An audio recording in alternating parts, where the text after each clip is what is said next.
Yeah.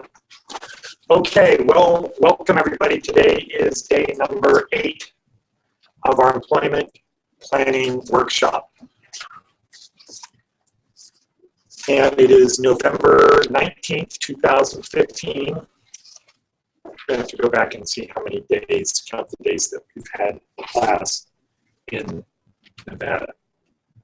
Just so I can then say every day this is day number in Nevada, 1,532, whatever.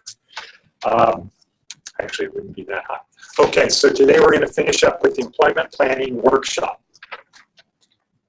Before we do that, what I want to do is go around and see what each person can say one thing about what the Larson Proactive Employment Planning Workshop, what is different about this than what you thought before.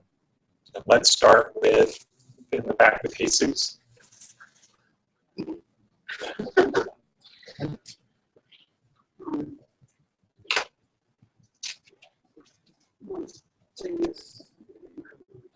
What? I can't hear you. What?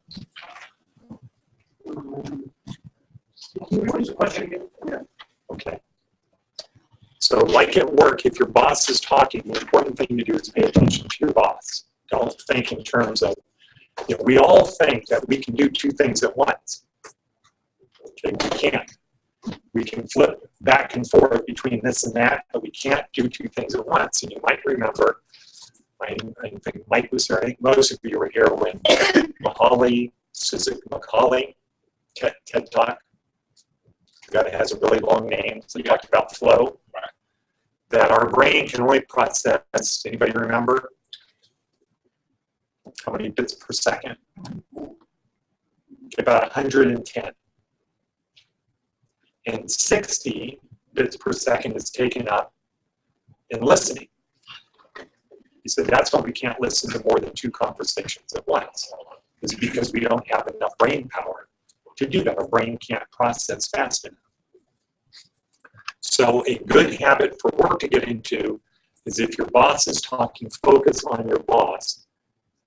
Break the habit of, I can focus on my boss and do this at the same time.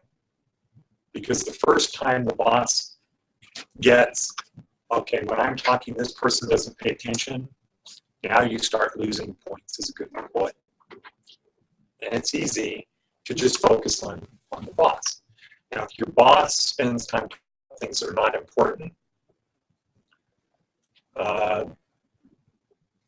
that's kind of a slippery slope. But usually if you make your boss happy, you're going to be okay. All right, so how about you, Stephanie? What's one thing that you can remember about the Larson Proactive Employment Plan? Okay.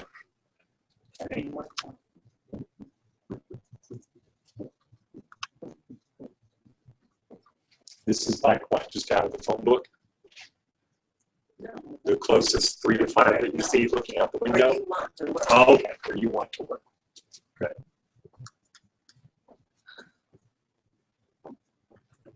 Okay, how about you, Mike? Okay.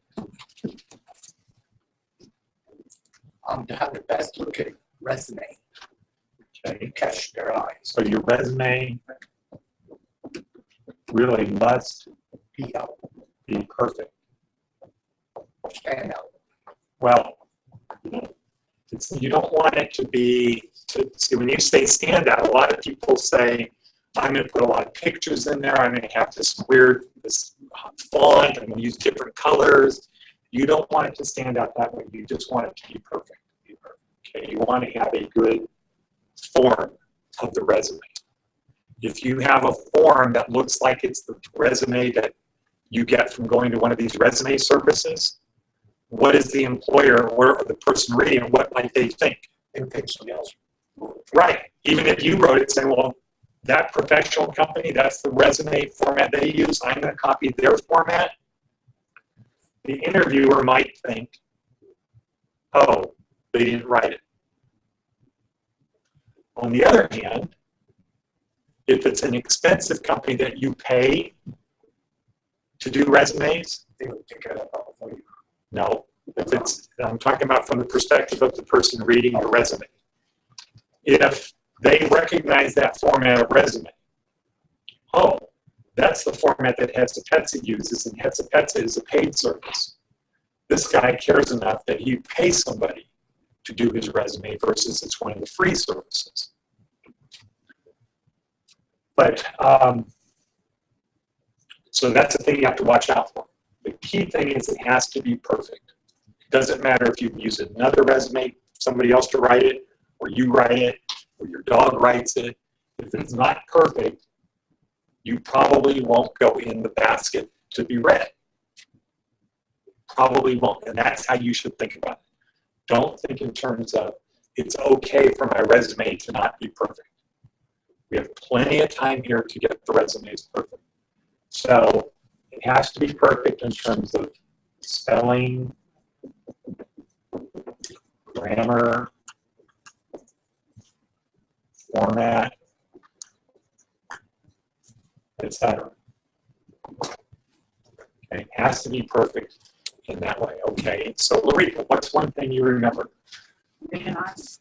Okay.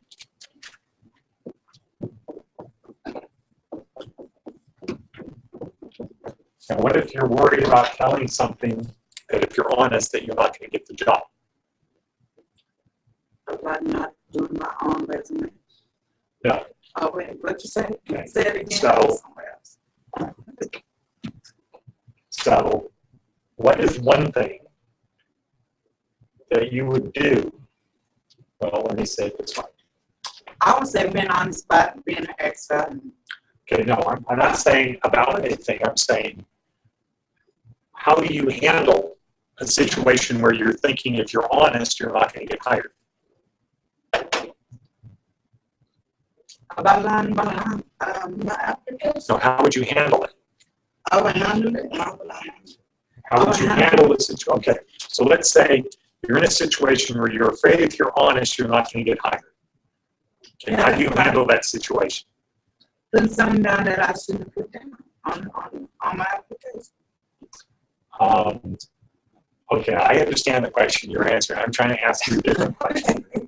I'm trying to ask you a question of, how do you handle the situation? Not what is the situation, but how do you handle the situation where the guy asks you a question and you think, if I tell them the truth, they're not going to hire me?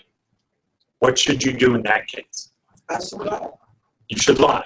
Okay, well, that's, you just said be honest. Oh, I don't know what you're trying to say really again. Because see, by me, by me, being honest is, okay, you saying how to handle it.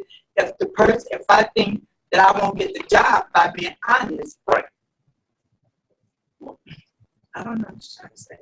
Being honest is just telling you, explaining. Okay, but what if he asks you a question and you think that by being honest, you're not going to get the job? What should you do? How do you handle that? Just tell him to give me a chance. I don't know what you're trying to say. All right. The Tyler Todd thing, where you were.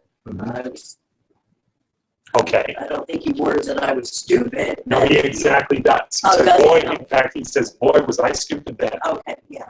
Oh, I mean, forget if I lie, No. if you lie If about it, they're going to discover we've got to it. get Aretha with this one. Yeah. This is important. They ask you a question. what Tiger Todd got to do with being honest? Forget about that. Okay. I'm just quoting. Forget about that. You get asked a question. Okay. In your brain, before you answer the question, you say to yourself, oh boy, if I tell the truth, I'm not going to get hired. Okay. So my question is, so what do you do if you're afraid if that situation comes up? Now, Stephanie says, if they ask you a question like that, you start with, boy, was I stupid back then. So telling the truth, for being honest. No, not for being honest, for doing the thing that would not get you the job. Yeah. Okay, let's say this. He asked you a question and said, did you ever steal anything from your employer? Okay, and I'm not saying this is you. This is just an example. It has nothing to do with Tiger Todd. Okay, and you say in your brain, well, I did steal, but if I admit that I stole, they're not going to hire me. Okay, so Tiger Todd would say, yes, about 5 years ago, here's what happened, and boy, was I stupid then. That's what Tiger Todd would say. Yes, and boy, was I stupid. And boy, was I stupid. The key thing about being honest is you have to always be honest. You could say that I was young, and I really wasn't taking life real serious, Yeah. And now that I'm matured. Exactly. That's the thing that Tiger Todd is saying. Yeah. I would say something like, or to show them, say something that you're doing something about it now. Okay, so did you ever steal from your last job? Let's just pretend. Pretend. And the answer is yes. Okay. So now I ask you, did you ever steal? Okay. And in your brain, you're saying, well, if I tell the truth, I won't get the job. So my first thing is I'm going to lie. Okay, but if you lie and you get caught lying, it's just over. Okay, and their job, they're professional people trying to figure out whether you're telling the truth. That's the whole thing their job is they have this resume and they need to make sure that resume is you. So they're not expecting you to tell the truth. Okay, they're thinking anything you say could be a lie. So whatever you say, they'll say, really, you never took one thing, not one little thing, not a paper clip, because I've never experienced anybody in my life that hasn't taken one thing without asking for it first. That's kind of a similar interrogation. So that's kind of like that. And then pretty soon,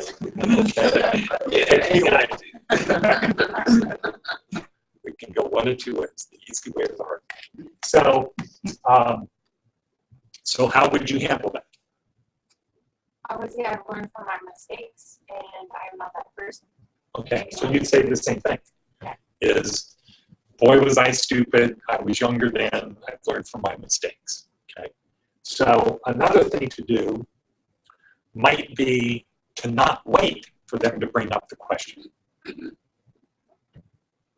Instead of sitting there waiting the whole time, are they going to ask me this question? Are they going to ask me this question? Are they going to ask me this question? Because they'll be able to tell from your body language and your behavior that there's something else going on in your mind that we're not talking about. So another approach would be to start with, after the first 50 seconds, but in that first 5 minutes, is to say, look, I understand that you're very busy. You have a lot of things to do. There's something I'd like to get out right now because I don't want to waste your time. And if it's an issue, I think it's the right thing for me to do for you, because I respect your, is to get it out on the table right now. And start with 5 years ago, some number of years, not like I stole something. And start with 5 years ago. I took something that didn't belong to me because of blah, blah, blah, blah, blah. And just get it out there. And now, you just gave them the hot potato, right? You're not holding it anymore. You just got rid of it. Now they have to do something with it.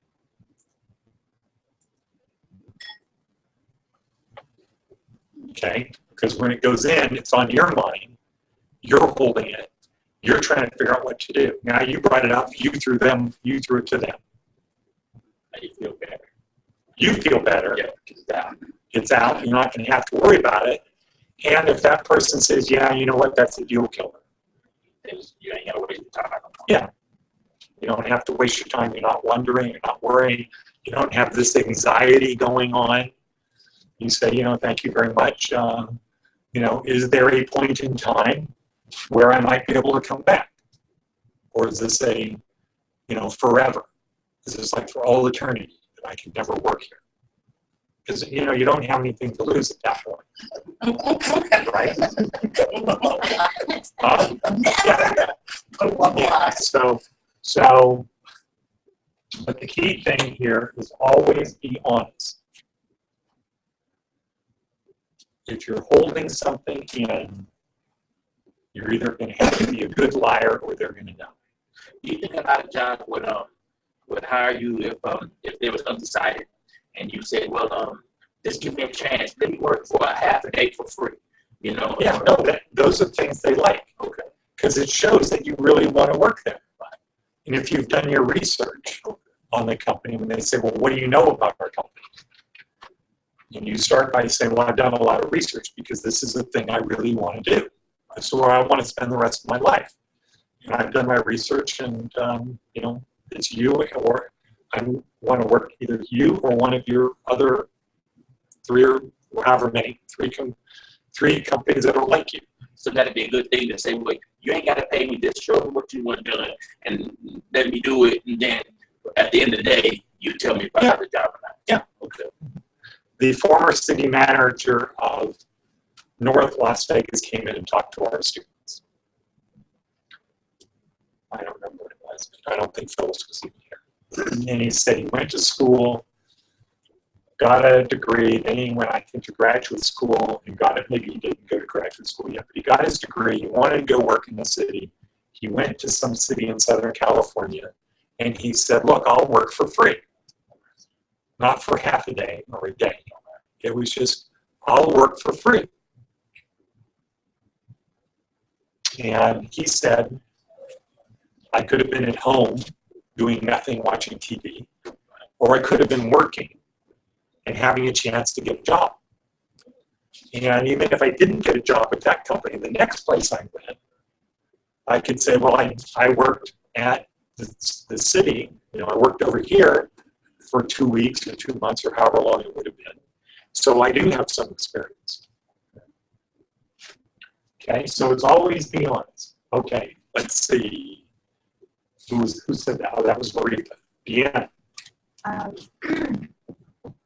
would do research on the company. Okay, this is the thing you remember. So the question is, what do you remember? What's one thing you remember about the Larson Proactive Employment Plan?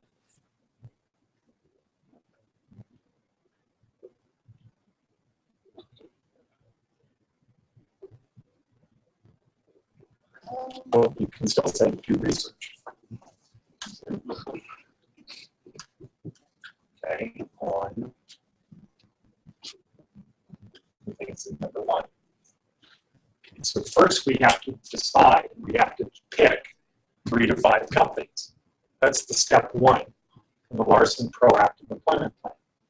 Figure out, if somebody said, okay, you can have one job, you can have this job, you don't necessarily get to keep it because you have to perform. So that means we can say the president of Russia because, okay, you want to be president of Russia, you're president of Russia. But you're not going to keep the job if you can't do it. Okay, so if you can have one job, what job would you pick? That's step one. Well, yeah. So this is step 2 in the plan. Step 2. Step 1 is, what would you do?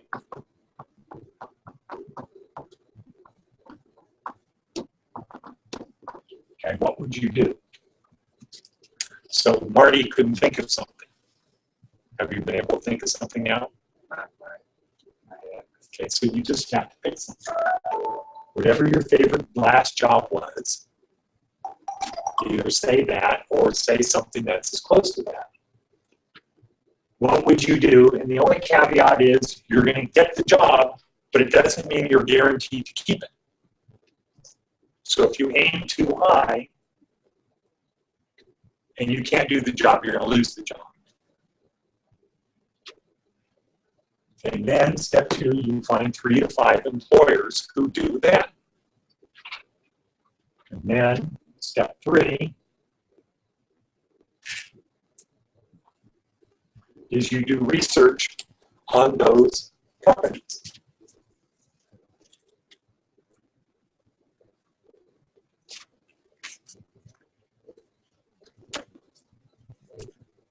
And part of the research includes doing what? What are you looking for when you're doing your research? Okay, I really suggest everybody write this down because I am repeating what I said 2 days ago. So you should just be able to look at your notes and say exactly what it was. What is the research? What are you looking for when you're doing your research? Job that you like to do. No, you already know what you want to do. You're researching these companies. What are you looking for in your research? Keywords. Keywords. What kind of keywords? Words that sticks out. Well, Not a description. Like if he's a Raider fan or something. well, that's in the interview. Okay. Why they do what they do. Not what they do. Okay, remember Simon Sinek? People don't buy what? People don't buy what? What you do. What you do. They buy why you do it. That's the keyword you're looking for. Why they do what they do. So yesterday when I was over at the Southern Nevada Regional Housing Authority Youth One-Stop Affiliate Program, one of the students in there said, I want to work in a veterinarian. I want to work for a vet. And we got down to this keywords thing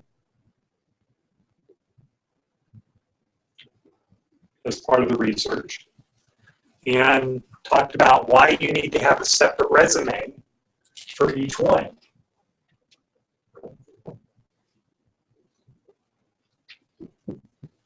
And why you need to have a separate resume for each employer, even though it's a veterinarian. And so I gave the example, well, there are some vets that are part of a national organization or that are franchises. You know, make it easy for people who have a license that want to be a vet. Here's the book on how you run your veterinarian place, and we'll do all this for you. You just be the vet. We'll do that. That's what franchises do. You get to use their name. The other vet is a vet up near Anthem or over in Summerlin. And that's for people who think that their animal is part of the family. Would they have different descriptions about themselves? Yes. Okay. What would the franchise, how would they describe themselves? Probably. They might deal with lions and tigers. No, it's for house pets, but they would describe themselves as benefits for the owner, or fast. We've got good pricing, long hours, right? If it's a franchise, that's what you're gonna, and you want to reach the mass people, and you describe your veterinarian place. We're long hours, we're conveniently located, we're fast, low prices. Now let's say it's in Summerlin and the dog is a member of your family. Do you care about price? No. What do you care about? Yeah. So they're going to have words that say your animal is going to be really happy if you bring them here. They'll have their own personal veterinarian physician. Should your resume be the same if you're applying for both of those places? Yeah, why? Because each one has specific descriptions and strengths that you. Yeah. Why they do what they do is different.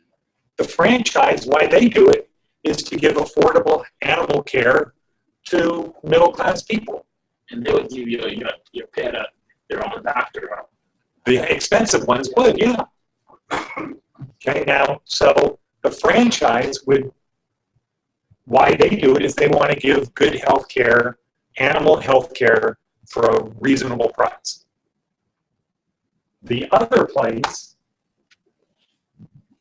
the one in Summerlin, what do they want to do? Cater to the animal. Right.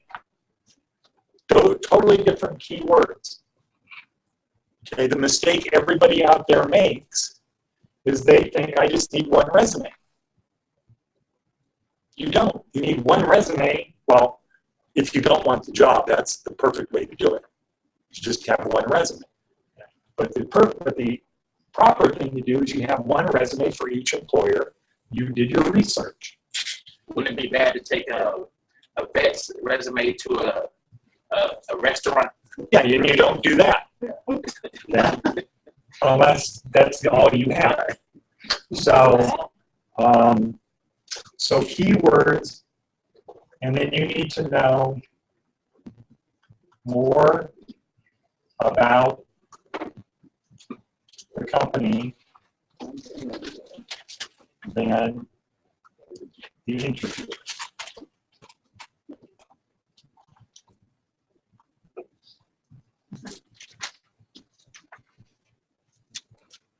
I like that question right there. What? Or it's not a question, but know more about the company than the interviewer. Yeah. I like that. You're going there to say, I really, really want this job because you have a reason why you really want the job. This should be the position that is your career. That's what you're going to do for the rest of your time being. You know, that's your career. That's the thing you want to do. If you could do anything, that's the thing that you would do. You need to be able to articulate that, right? And somebody says, well, why is this the thing you want to do? Why is this the one thing you want to do? What if you say, well, I don't really know? It's not a good thing. That's not a good thing. That's why step one is so important. What is it that you want to do? If you could have any job you wanted, if you could get any job you wanted, not keep, get any job you wanted, what would that be? And so part of that should be, where is it located? Right? Because how far do you want to drive to work every day? Not too far. Okay, so how far is not too far? Less than 5 miles. Okay, so less than 5 miles. So you might start with, where do I want to work? Here's where these people are. Do I want to move? If you want to raise a family, it's what are the schools like? Okay, if you don't want to drive more than 5 miles, and the place you want to work is, say, Nevada Partners, guess where your kids are going to go to school? Yeah, places you really don't want them to go to school. You want them to go to public schools out in Summerlin or in Henderson. That's where you want them to go to school. But if you say, well, I don't want to go more than 5 miles, then what you need to do is look for places within 5 miles of Summerlin or Henderson and see if they have that. So that comes to part of this 3 to 5 employers. You got to think in terms of, how long do I want to spend driving to work? I want to have kids, or I don't have kids, but I don't want to be in Pahrump. Okay, the employer's in Pahrump, but I don't want to live in Pahrump because there's nothing to do there. Okay, so these are all the things you need to do, and that's why the map becomes very important. You put the places on your map. And then that enables you to do what? Enables you to do what? Once you put them on a map, once you put the employer on a map, what does that enable you to do? Research. Okay. You can find other things around them, right? You get to look at what's in the area. Okay? You don't need to put them on a map to research them. You can research them without putting them on a map. But if you don't put them on a map, how do you know what's near them? Like, You don't really, well, figure out, how can you know what's near them if you don't put them on a map? because you don't know where the streets are. Or the streets. No, I'm not saying how can you not. I'm saying how can you? How can I? How can you really research what's around them if you don't put them on a map? Go there. You can't go there. Well, that's a mental map. Telephone book. Yeah. That's now a mental map. That's now a mental map. But telephone books aren't really laid out of what's next to this one. That's sort of called the reverse directory. That tells you the address and the phone number. Most phone books are alphabetical. Anytime. Okay. So, what you should be getting is this proactive employment plan. This employment plan is not something you can do in a day or a week. The process at Casa Grande, therefore, is what? Get it done in a day. It's not. No, they don't do this at Casa Grande. No. Okay. It's not for stable, meaningful employment. What's it designed for? The jobs. It's a job. It's designed for a job. But you shouldn't have a turning point class that's getting people to think about their future life and then say, but you just go get a job. Right? That doesn't make sense. And I don't criticize any Department of Corrections because their basic job is to keep people locked up or prevent them from escaping in a relatively safe environment. That's their job. Their job is not mental health. Their job is not education. Their job is not religion. That's not the job of the Department of Corrections. Historically, all throughout time, the job of the people that are jailers is to keep people from escaping because the court said they need to do this stuff if they want to come back into our society. And once they do that, then we let them come back in. They did what they were supposed to do. Okay, they broke our rules. We gave them a chance to explain it. We found them guilty of breaking our rules. And now your choice is if you want to be in our community, then you have to go make up for what you did wrong. And then we'll let you come back. Well, here we don't really let people come back, right? We hold it against them. That's a problem. In the past, in the Wild West days, it was you get in trouble with the law here, here's your choice. You go to jail or you leave and you never come back. And if we catch you, then we're going to hang you. But if you just want to leave and go to Dodge City, never come to Tombstone, we're not going to chase you out here. But if we catch you here, it's going to be all bad. Or you can go to jail. And then when you come out, all is forgiven. You can go back to working in a saloon or being a rancher or whatever you do. That's how it was. That's how it was in medieval times. You see movies about Robin Hood. People always had the choice of, okay, you did this, you can leave and never come back, because if we catch you, we're going to kill you. Now, this isn't for a capital offense. This isn't if, oh, we got you doing that, we're going to hang you. You have your choice of being hanged or leave.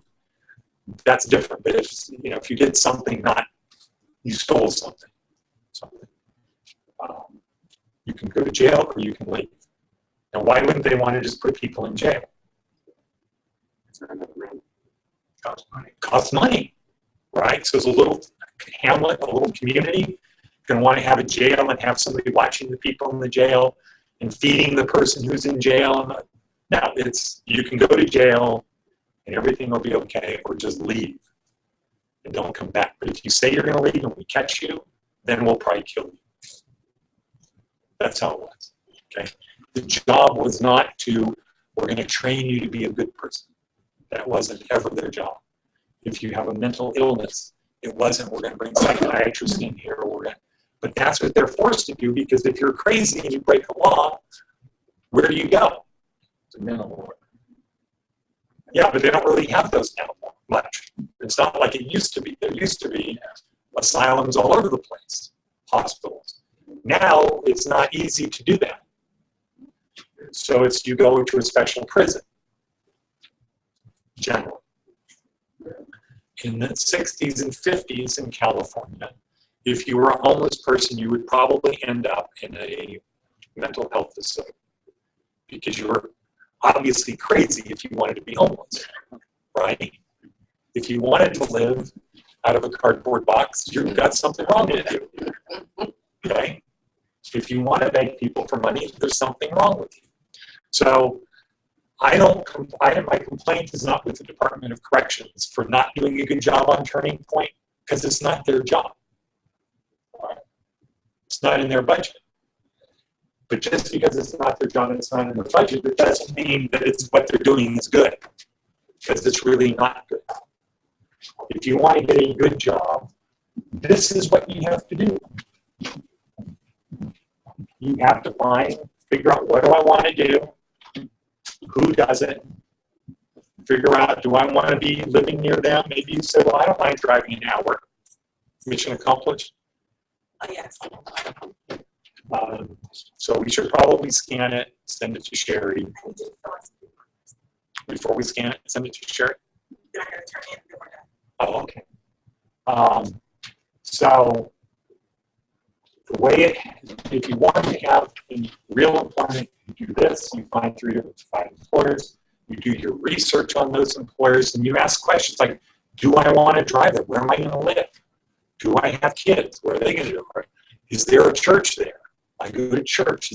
How far is the church? Well, I like going to Smith's. Is there a Smith's? Or I like Costco. And you find out all of those things as part of your research.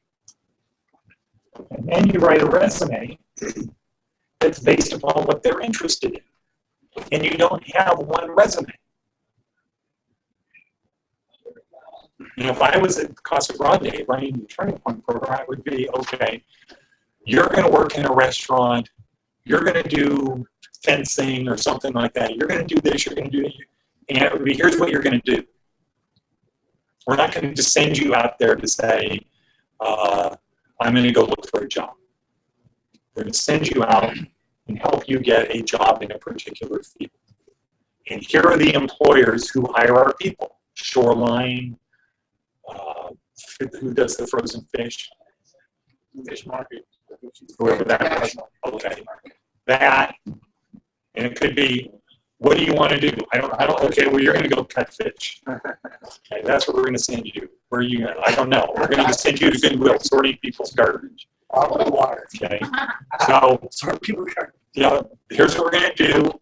Create a resume, do your research. That's where you're going to be. And you're going to make money. We're not going to have people going out there doing things that aren't ending up being good. Sometimes they give you so much time. Sometimes they just grab anything just so they won't go back to prison. Exactly. But that's not what the purpose is. And that's why Skelly is one of the reasons he's very pro Larson, is because he gets it doesn't accomplish the goal. The goal is when people get out of prison, that they can get a job and they don't go back to prison. Scally said, everybody's going to get out of prison and they're going to live in our community.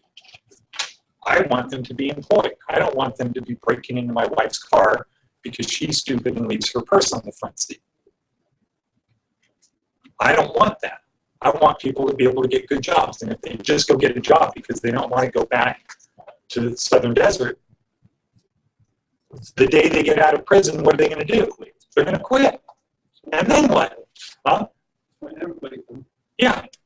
So that's the cycle they don't want. That's part of the reason they want us to go in there.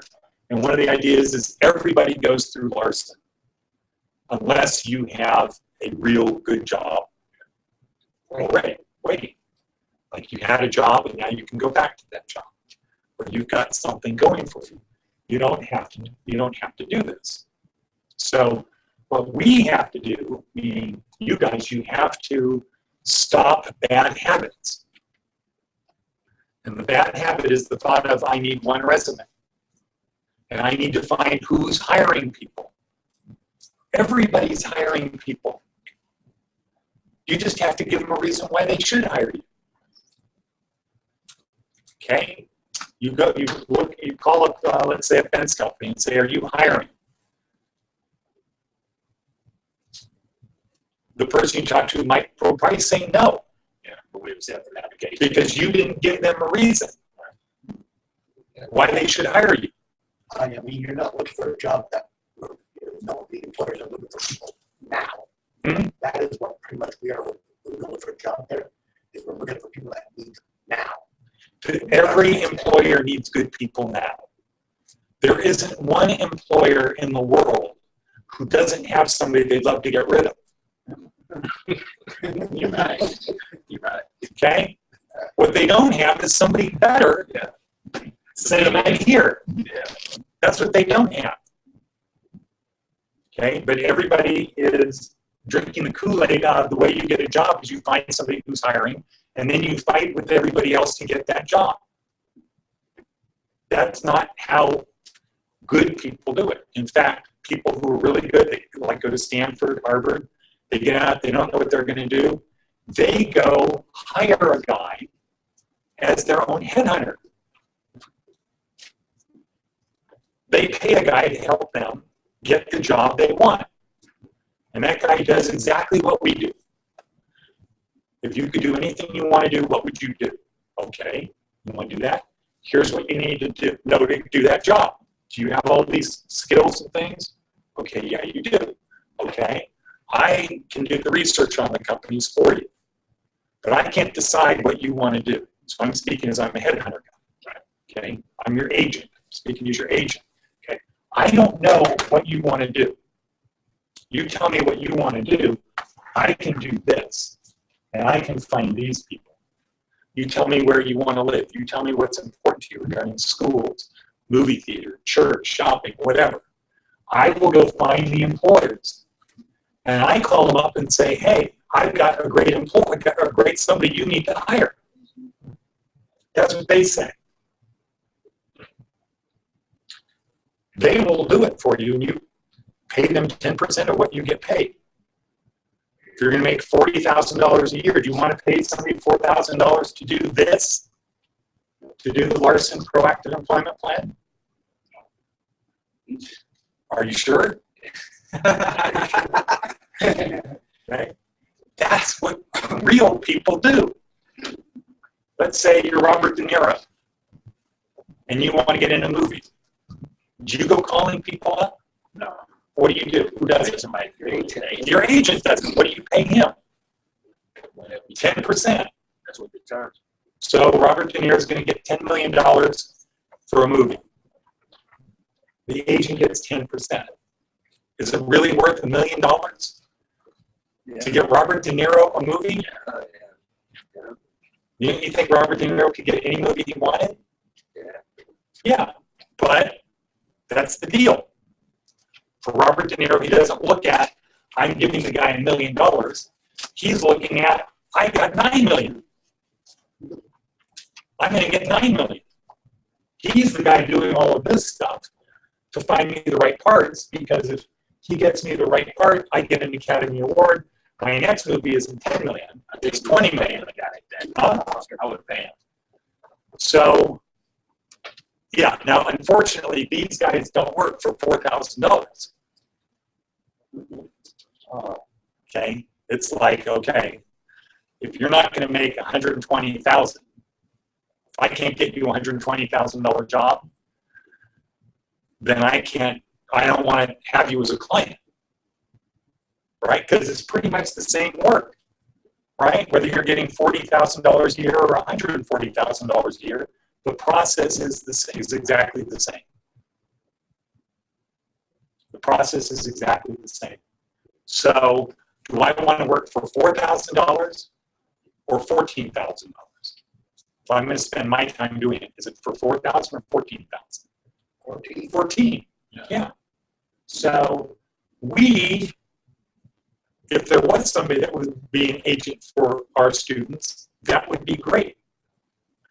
But we have two problems. One is the guys who do this, the agents who do this, they don't want it. They want people who can make a lot of money, right? That's one problem.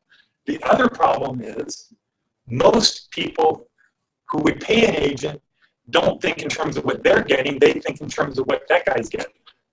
And they say, well, it's not worth $4,000.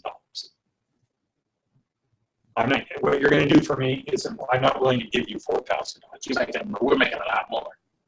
Ooh. Well, yeah, well, so that's what the agent would say is, okay, go try to get your own $40,000 job. I would do that now. Just pay somebody to go do this for me. You know? Well, Just for a little job. Just for a little job. sure. Well, you know, that can be a job for somebody at Casa Grande who has a college degree to go help other people. Instead of jailhouse lawyers, it could be agents.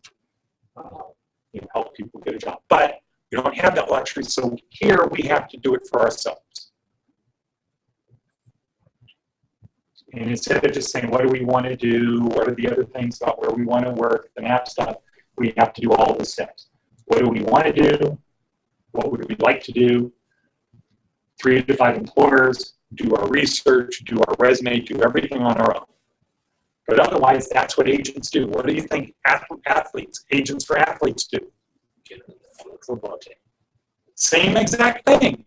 Yeah. What team would you like to play for? Right? Do you think they don't ask them, what would you like to play for? Yeah. Okay, well, why do you want to play for San Diego? Okay. If you don't get San Diego, that's the question. If you don't get San Diego, where's your next choice? You say Seattle. Okay, well, where's your next choice? San Francisco. Where's your next choice? Oakland. Oh, you want to be on the West Coast. Okay, got it. So they do that. Then they do their research. Where do you want to live? Do you have kids? Is this important? What's important to you? They do all that, and then they make the call to try to get that team to draft you or to buy out your contract or give you a shot at spring training. That's what everybody does the same thing. This approach is the same thing that all professional employment people do, or any agent does. We don't have the luxury, we meaning we students, don't have the luxury of having an agent.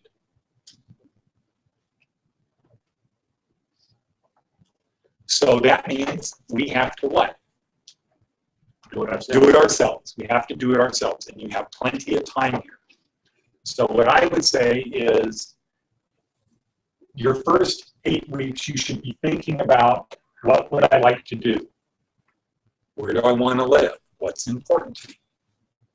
And then starting in the 8th week forward, then start getting serious about who are the employers that do that and doing research. And by week number 12, when you have 4 weeks left, really be focused on the resume.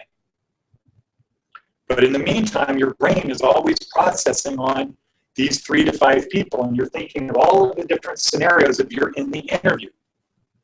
You start pre-planning it. At Hope for Prisoners, it's called the vivid vision, right? So this would be like a vivid vision for anybody in Hope for Prisoners. Is you project what is it going to be like in that interview. This is what all successful people do. They don't walk into an interview not being prepared. You think, would you want to have an attorney who went to court not prepared? Right. It's the same thing. We have to be our own attorney in this situation, and we have plenty of time to do it. What you have to do is you have to stop thinking that, no, that's not how it works. I just need one resume. I need to find people who are interested in hiring people, and I need to send them that resume, and it's a law of averages. If I send out enough resumes, somebody's going to hire me. No, it doesn't work that way. Unless you're sending them to telemarketing companies, people who cut fish, to Goodwill, places like that. You know, those people will, because they have such turnover. They need to hire people. Okay, so it's break time, and I think for tomorrow, and this is mainly for Jesus, that you should expect that the 10 o'clock, or the 10 o'clock, the employment planning workshop is going to be, the test is going to be about what? President employment. Person